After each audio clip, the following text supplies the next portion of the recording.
let's see how both teams go in their last series of day 2. The odds seem to be going in the favor of Virtus.pro, but really, I'd never count out Beast Coast, especially if they feel comfortable on their heroes. And we're back again with a Bloodseeker. The Bloodseeker is up. They're back. They're definitely playing with a little more fervor today. Had a rough day yesterday. But I like how they've been editing their draft as well. More of their standard, this 2 protect 3, as you said earlier today. And I like that Whisper's been playing these ranged into heroes. Puck, then AA, now Leshrac. This is the sort of what makes this draft tick, because you have all that physical damage, the late game scaling from Hector and Chrislock, but he provides that tower damage, that team fight, that early game of momentum that the draft often requires. Yeah. I think it was every single fight he began, it's like, oh, I'm a Puck, I'm going to be in the back line, and we delete one hero, so it's always 5v4. So we protected our 3, and now the odds are even better in our favor for the course to do their work. Or even having someone drop down low early on just enabled K1 on that Bloodseeker in the previous series. But then we look towards Virtus.pro. When we got to cast these guys yesterday, it didn't look too great. Things looked very disconnected, and they basically got walked over. Resolution will try and repair that as the Conquer up on the top lane. Interesting to also watch K1. It's like, screw level 1 blood, right? I'm going to go level 1 thirst on this Bloodseeker. I like it. Connell is being a little aggressive here. I'm surprised that they're trying to contest these runes. We'll be a 2 for 2. He's got no other choice, right? He has to slip around the back because now Shards, so Epikid goes for a quick stun over on the Leshrac. He's holding his extra stun because he knows Epikid has to walk through that choke point. Okay, he'll walk through the side and cut a tango. That's a really nice tree cut. That's the one you can take that'll actually clear a path right into tower range. And it also, like, you bring the enemy into tower range when you do that too. So it's a really cool move there. Every safe laner, I think, should have an idea of which trees are critical to cut, both top and bottom side. Oh, Korea. It's got to go around. They have a ward, though. He knows he's there. He knows he's there. He has the vision. Solo placed his ward late, and that means it should actually be sentried as well by Chrislock if he's paying attention. He did not bring a sentry. It's like, maybe we just keep this here and Solo waste a little bit more time. Nope, Solo will TP away, and the courier can now go the long way home once again. It's nice to see no one playing an Invoker. I really want to see like no one really just shine as the mid for Virtus.pro once again. He is one of the best mid players in the world. He just needs to get on top of him, and he's trying to with Chrislock. With the call snaps, Chrislock will eat the happiness. You got a lot of CS there as he was taking so much damage. Really well done by him. No one is actually doing quite well middle. He loves this Quaswex Invoker versus TA matchup. Just cold snap. Do a lot of harass early on. Maybe you can even pressure for a kill, but it's tough. Top lane, this Lina Kunkka is the one I'm trying to watch here, because in theory, you're well matched against the Bloodseeker lane, but after watching the previous game, I'm not so sure anymore. Just feels a little rough for Stinger. He's copying most of the harassment from Save. Like, that's why K1's moving forward. It's like, please hit me. I want to try and get my like the damage in. I'll get my life back. Resolution's really low. And munching on tangos is not the greatest way to get control of this lane back again. Oh, no, it's not.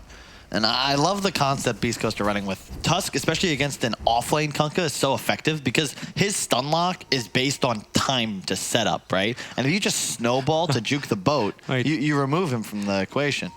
Okay, Stinger's denying himself to a tier 2 tower. Yeah. Wrapped around. Doesn't matter if he's got half-life, he doesn't have enough mana. But he was actually so close to almost killing off the Drodo. It was running up at the same time as he was running down.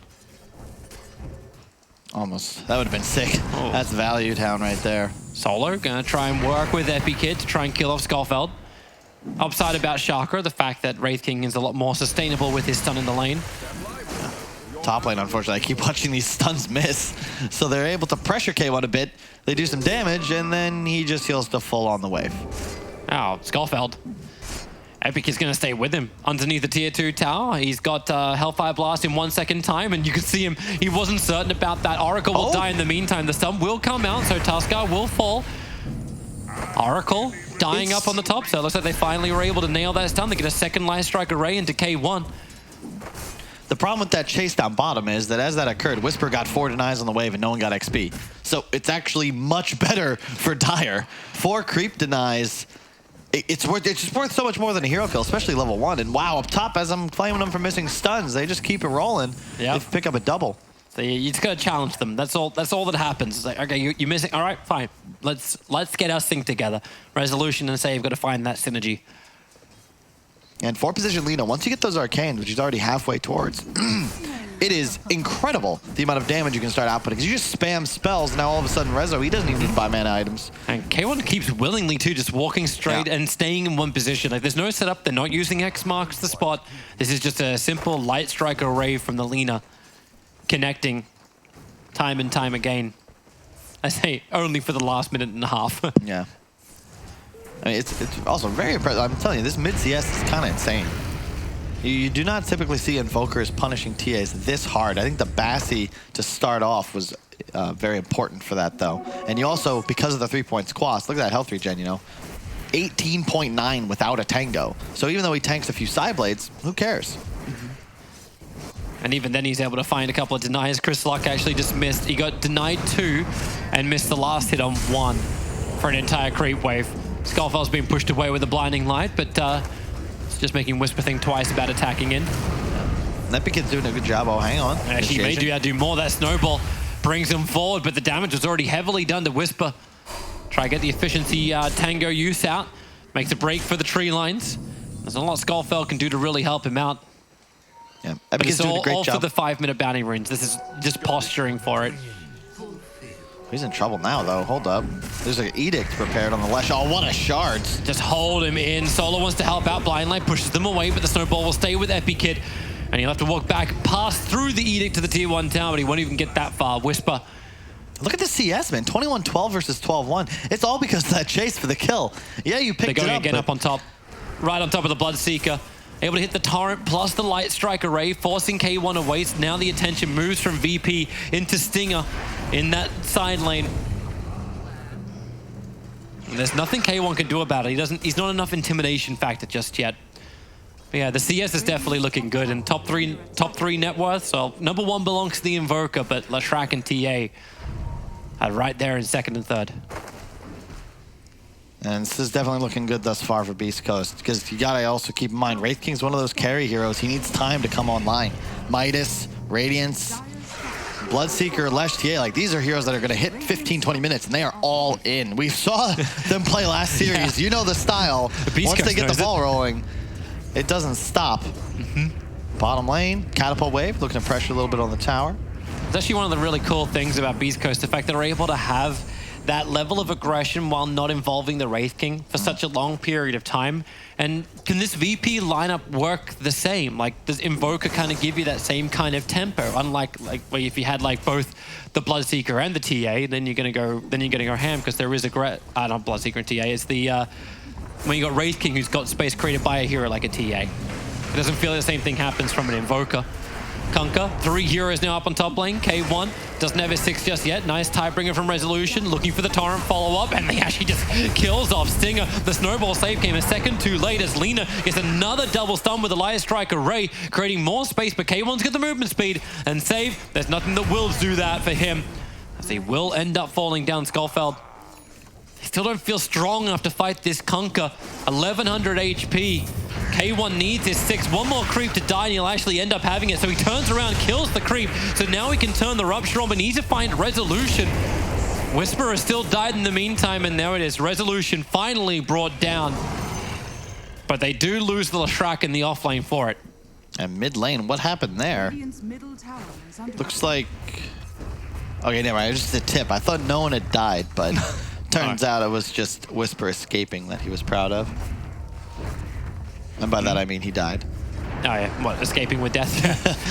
Epikid, well, here's your stun to get the EMP burn off. Very problematic if it was a high level. But and that, to answer your question, is how Invoker makes space, right? TA, yeah, you farm fast, you can hit towers, but Invoker, especially no one's Invoker, loves to move around the map. And when you've got stuns in both side lanes, any Tornado Cold Snap setup, you're almost certainly going to find that kill. And that's what I was looking for. The purpose that comes from that mid laner, the speed that no one can play at. 3 heroes now rotating towards top. There is a nice lane ward, so they will see this. As a 3-4-5 of VP collect themselves. They're going to give solo XP to Rezo. That'll get him level 6. Nice. And now all of a sudden, Bloodseeker's got to be a bit more cautious. Sure, you've got Rupture, but if you land that X-Torrent boat combo with Alina behind, especially once he hits 6, you are 100% guaranteed to die. Hi, Wraith. Oh, Stinger didn't start up. He's feeling a little bit more cautious. And Epi's actually TPing away. So bring the Edict to the tower, and Beast Coast can actually claim that. And it feels like VP are already looking for the rebuttal. It's a straight tier 1 for tier 1, Wraith King shows, and then you 100% know, yep, Whisper, move to the tower. It's a shame he does not have skeletons prepared, though, so we won't be able to push just yet. But as you said, Whisper, 3 points in Edict. This is easy. You just turn it on, and look at this. If you don't glyph, this is a dead tower. Oh, wait, no glyph. Yeah. Welcome to Leshrac Dota, boys and girls. Not even level 7 yet, doesn't matter. That's an easy slay. They found somebody, though, K1. Yep. Inside the jungle, the other advantage for Virtus.pro by taking out this tier 1 town, they can start to control up that jungle area of Beast Coast. So they can't do what we saw previously against the Penguins, where it's like, we take jungle, we're uncontested, and we can push the lanes. But get the TA, though. Invoker, sure, no one is making plays. He's got a lot done around the map, whereas TA is just farmed. However, he's farming quite fast, thus his net worth advantage is approaching 1,000. A downside nowadays of these more aggressive mid-heroes, and why we don't see them as much anymore, unless it's the perfect game for them. You know, the Quaps, the Pucks, the Tinies even have fallen off, because kills just don't mean nearly as much any longer as the ability to hit creep waves and kill them quickly. There seems to be a lot of question about, well, the top tower took so long to die, but Beast Coast weren't certain if they were meant to rotate in towards mid and try and find a kill. Instead it was, we farmed the jungle, maybe we get a little bit of extra information up, TA traps to watch the choke points. So VP do want to try and find any kind of shenanigans against Beast Coast. They will be revealed before it happens. Rupture out right now on save. Just a little deep, but he has a TP available, and K1 took a little too long to find him around the tree lines to hit him down. It still probably wouldn't have been enough. The best move thus far from VP was bringing Epikid up top. Even though they're a bit behind in this game, he could not survive down bottom. Once Lesh is 6, it becomes, your hero is just not nearly as strong. You don't offer as much. So if you're going to ever contest in the safe lane, you're going to need bonus heroes, more than the enemy bring. You go up top, you play with your strong hero instead, this Conquer with the boat, all of a sudden you have a free lane. So he's got a Midas, he's been chilling, he is very happy now. This is really good onto Chris Luck. He's still got the meld available, actually he's out of mana. Tries to switch himself over to Intread for it. There's a Will-O-Wisp solo, wraps around from behind. Chris, Laguna Blade will put him down from save. And Skullfell would like some revenge, but he doesn't have any mana to close the distance on solo or throw out another shard. While all this is happening, Wraith King still pushing in the top, Bloodseeker not getting involved. And Virtus.pro damage into the tier 1 tower in mid. Whisper, for all that farm that he has, finds it kind of begging when there's now 5 heroes. So Epikid does join the fight, EMP burn, and they quickly pop Stinger. And such good movement from VP. They're always gathered around the map. Just 11 kills now, 11 minutes in. They fought back from a lane disadvantage, made better moves now with 2 towers to 1. And I really, again, Epikid's moving, man. It was a rough lane down bottom, but because of the way he's been positioning himself around the map, even getting involved middle just in case a fight did break out, this is how you play. To quote the panel discussing last game, yeah, sure, you could beat the TA in lane, but the way to actually slow down this hero is to take away his towers, take away his jungle, kill him, kill his team, make Beast Coast stay on their side of the map. Don't let them get aggressive. That's where they do best. And it looks like Beast Coast are also not getting everything perfect. Just a little bit of a mistake from Chris Luck. He tried to TP out to the shrine, cancelled it, so instead they pushed the Bloodseeker over to try and now farm up these stacks and give TA the mid lane. Just a couple of small things where they really need to make sure this momentum doesn't slow down, especially on the Templar Assassin. They need that Desolator. They need that big, heavy damage output. They're going to just continue to look to fight. Rezo pushes out bottom. He's going to TP mid. He's thinking, all right, guys, let's make something happen. They have wards behind the Tusk, 3 placed in the top side of the enemy jungle. So they've got an idea. Oh, Hellfire Blast is out. Skullfell sent up. He can delay this up with a snowball, and he kind of needs to right now, but he needs to turn as well for it, and can't get it off. Cold Snap making it impossible to get the channel while mid. Resolution catches out Chris Luck. Use the X-Torrent combination. Chris, let's put down his own TA traps in case anyone else wants to try and follow, and K1's here. Ruptures up. Resolution protected by the rest of Virtus.pro. And Whisper, he needs to add pressure to the bottom lane now to try and make VP look elsewhere. This is the VP I remember. Always playing as a unit in the mid game, even if they're split up around the map. It'd be Epi Kid or Ramses to the past farming, and yeah, tier 2 bottom just dies. Welcome to Lesh Dota once again. All right, Wraithkin's gonna TP in. Stinger's here to help him out, so if Epi wants to try and fight this, Whisper doesn't have the damage from Edict. Stinger will try and control him while, well, its own battle resolution so low on life. 200 HP. Chrislock went on him, but that now buffs up the Bloodseeker so he can chase up no one in the mid. They Laguna him down. K1 not feeling too good about this, but he's still got that high movement speed, turning his attention towards Solo. But the Light Strike arrays from safe. They just continue time and time again, creating space. Not enough for Solo to survive, but no one puts down the ice wall, keeps everyone nice and slow, buying time for Epi and Resolution to now come in towards the mid. The split earth dodged out by no one, trying to regenerate up on the hill. Won't happen. Stinger finds the kill, but another great two-man Torrent. Epi, he can't get enough damage out, but the snowball, here we go. We're all rolling ourselves over towards the Conquer, but a three-man Light Strike array. Save is doing the work. Stinger will save himself as well with the Purifying Flames and the heal into Tusker. He's got the false promise, but another three-man stun. Beast Ghost, together we dive, together we stun, and together we die. Skullfeld onto the tier 1 tower. Chrislock still trying to battle this one out, looking for the kill over on safe, but K1, now he'll join the fight. A double kill for Epi, but the Bloodseeker is all over the mid lane. A triple kill for K1. 3 kills in 3 seconds, all set up by the rest of his team. Even though they got like team ravaged 5 times in that fight. Man, I agree with the panel. The Bloodseeker pick is a bit questionable. If you don't know that this is Hector, this is easily one of his best 3 heroes. And I felt like VP, they fell victim to the same thing the Pandas did in the previous game. They're just caught fighting too long. They're so, you get confident when you consistently stun 3 heroes at a time, but they just didn't have the damage. They all ran out of mana. Suddenly Hector's there and picks up everybody. Real nice heals from Whisper, dodges the boat from Resolution and the shards from Skullfeld, and sure, Whisper can just move away. How many bounty runes did Dire pick up there? They're gonna get 3. 3 to total it off. So even though it just feels like the same thing, they get punished a bit in the early game, but there's this moment where everybody just kind of hits the jets and suddenly they start to make moves and take advantage around the map. And as always, look around the map. There's 5 Beast Coast heroes in 4 different places. There's always pushing their advantage, trying to farm up.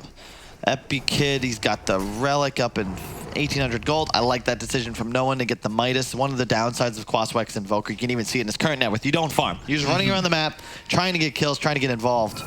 You need some method of ensuring you'll continue to scale into the late game. It just feels a little late, though, when you get it 16 minutes into the game, but he had no other choice. He needed the earn, he needed fighting items. It's the XP as well, right? I mean, Invoker, it's all about at level 25, level 20, even the Cataclysm. That's probably my favorite spell in Dota. It's lack of kills. He's got 7 assists though, like Virtus.pro, everyone together. But they keep sharing the experience out. Stinger in Viz Rune, that's a good way to check out where Resolution is. But Radiant scan up. They did see that rune get picked up by the Obs and Sentry. So the attack to the tier 1 tower. K1 again is on the opposite side of the field. Same thing for Epi Kid though. He's trying to build up. Nice Light Strike array onto Lashrak, but the Oracle of Stinger sitting behind Whisper to ensure all that life is regenerated, but no one's also looking for his own space on bottom. There's your experience gain. But TA can just solo this mid-tier 1 tower. They already have to use Fortification to slow it down, and they TP'd in the Lina. Thanks to this pressure, he'll look for the stun and control, and won't happen. Chrislock still gets the last hit on the tier 1 tower.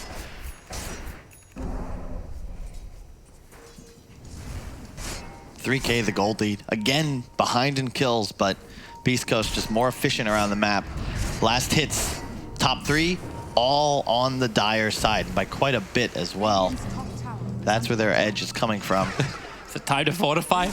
That Edict just rips apart the tower. Triple TPs coming in from Virtus.pro. And with the next marker spot, Whisper, your Scepter's up. He knew the timing from Resolution was going to come. They torrent, actually just tornado. Everything that starts with a T goes in towards Beast Coast. Whisper will get some extra damage out before he'll end up dying, because Skullfeld was nearby, but that extra damage allows K1 and Chrislock to come in to kill off Resolution and move to the next target. With the TA trap, Solo can't go anywhere, and the great shards The mindset from Schofield, making sure that no one can't make his break into the tree lines. So Solo, he'll end up dying in a second, but you know the bigger one they want to kill off no one. That's why they've just left the Keeper of the Light to chase after this Invoker. He doesn't really have anything to give right now. What have we got? Ghostwalk, but he doesn't have the mana. Short by 10. No one can't keep the run going through the trees.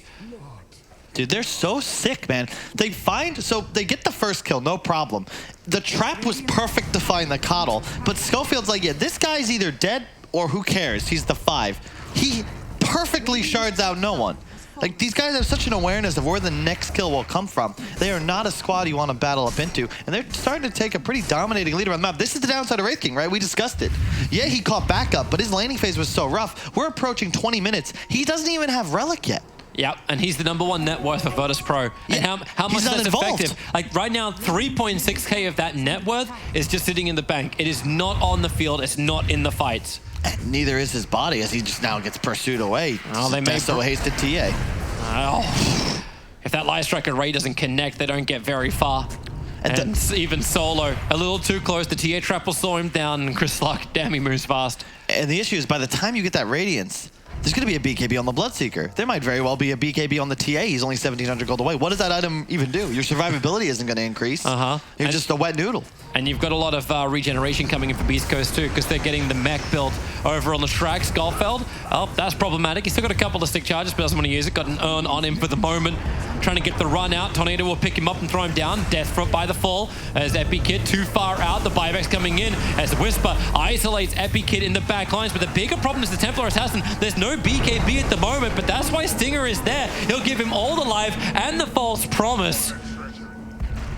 Wraith King is just leaving to pick up the 20-minute bounty runes. I don't want anything to do with this at all. He is not a real Dota hero, but they did force the buyback on the Tusk. They got a couple kills. Great job from Save thus far this game. He's 8-3-6, but he has hit so many stuns. Now with the Aether Lens, they are coming from miles away. He's in an excellent jump trying to just protect his course, because his positioning is so key here. You get blinked on by TA as a hard support, like, you're just dead. You're dead in 2 hits. And there's no real save for Save, unfortunately. What's I don't know if that's intentional. Stinger just walks up next to the arcane rune on the bottom river. Whisper's got 2 charges in a bottle and probably wants the arcane. Yeah. Well, he's like, I think this belongs to me. You could say that again, considering it is, of course, a Leshrac. Probably the best hero in Dota to have an arcane rune, except perhaps, I don't know, an Ag Zeus or something.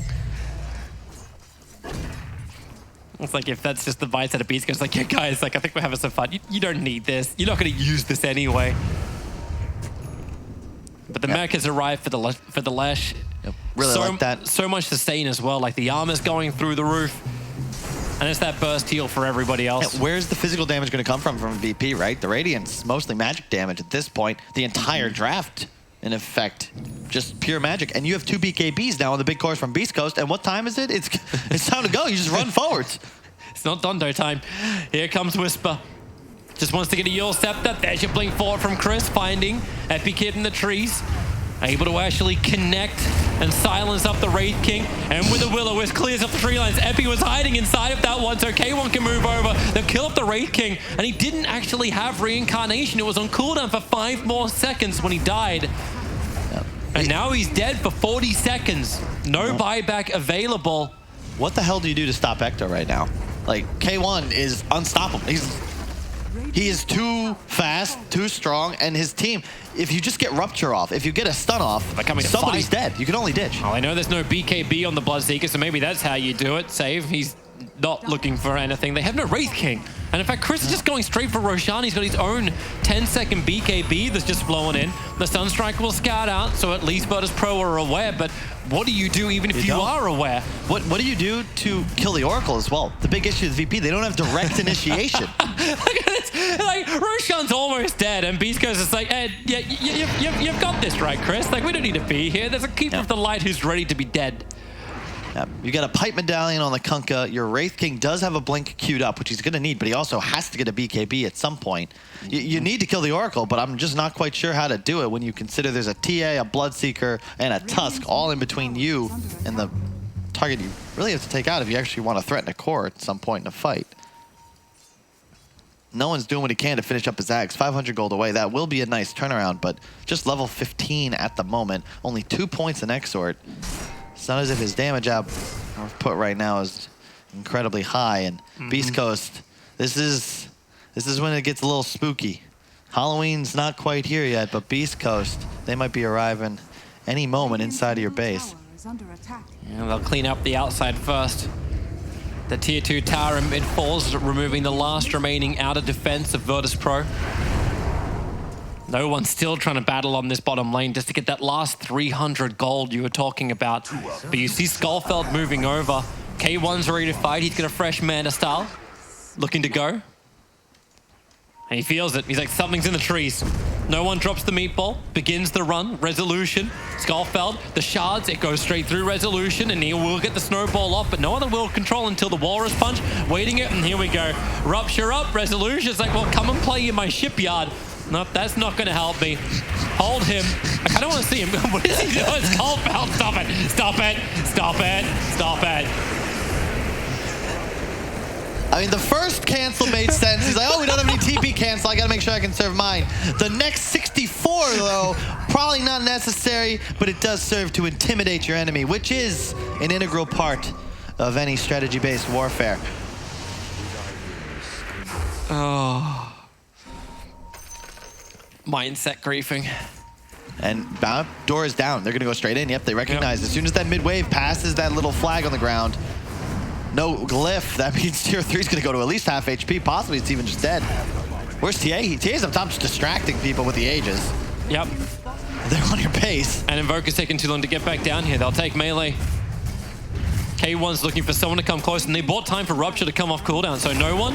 He'll be the first one to be ruptured up. Skullfeld's like, well, can I do something with this? Shards, try and block him around. He'll snowball, actually dodge both the Wraithfire Blast and the Torrent, coming over towards the Invoker, toss him up with a kick, and that actually gives some extra damage in, but it's still the death of Skullfeld. They haven't finished the melee racks. K1's working pretty hard at it. Now he'll burn the BKB, and maybe it's time to fight.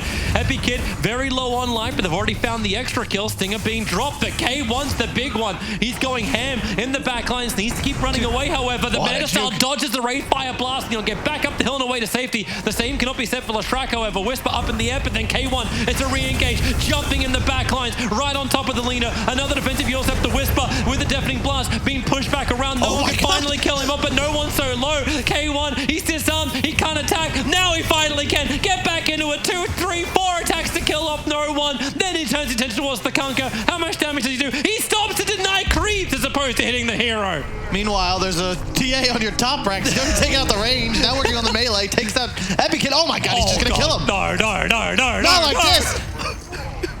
GG, yeah, get the hell out of here. VP just got worked. It's over. 22-20. I don't care if they're down in kills. Beast Coast is miles ahead in style. Holy shit. I thought Hector was like playing in the Matrix. You see that juke on the Lina stun? Like, he runs through the animation almost, moving at warp speed. That's unbelievable. They just bodied him. Somehow they're where was this